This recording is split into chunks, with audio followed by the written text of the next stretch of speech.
Hi everyone, in this video I'll go over my final project for CS50 web programming with Python and JavaScript.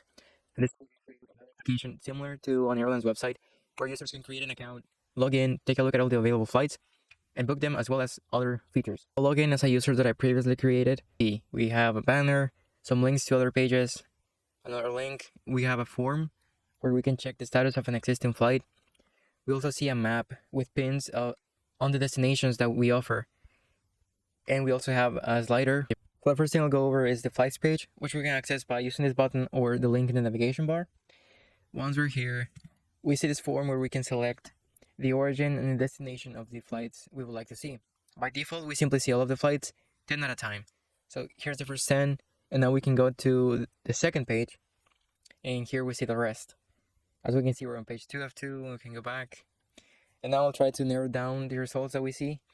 So I'll say I want to see flights from LA to anywhere, hit search. I can change the city.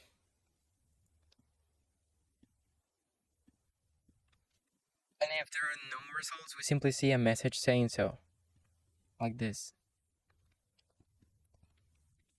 So now something to notice is every time I hover over a flight, we see this icon show up.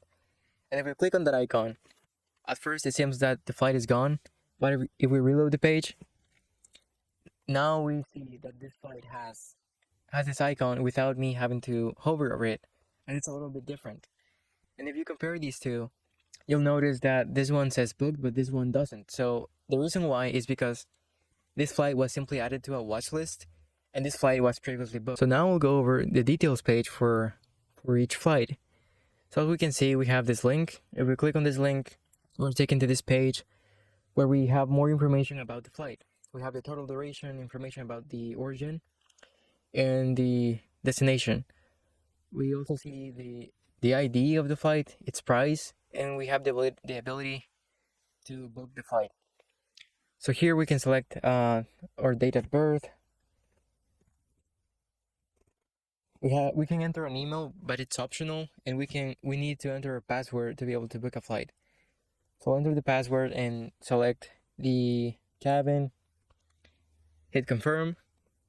And now, as we can see, we were taken to our profile where the first thing we see is our trips, and here's the flights that we have booked so far. So from our profile page, we can still see the details of the flights we have booked using this link, and the same information where we were able to see earlier, but in this case, we now have the ability to cancel the flight. We can simply enter our password, hit confirm, and we're no longer registered for that flight. In our profile, we also have our watch list. And to remove a flight from our watch list, we can simply hover and click on this icon. And as we can see now, the flight is gone. We can go to account to see information about our account. We have our username, our email, and our name. And that was the next thing I'll go over is the find flight feature, which we can actually use in two different places.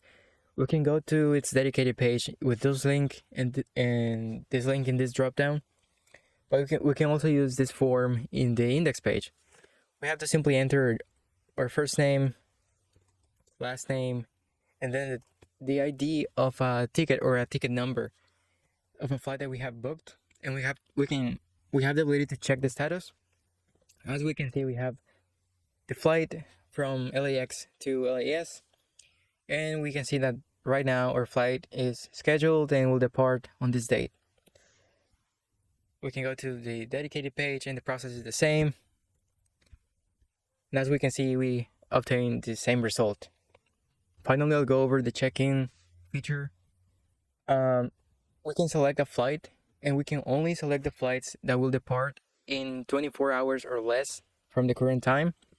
We can select this flight. We can add our baggage, and we can enter an email, but it's optional, and we can hit confirm.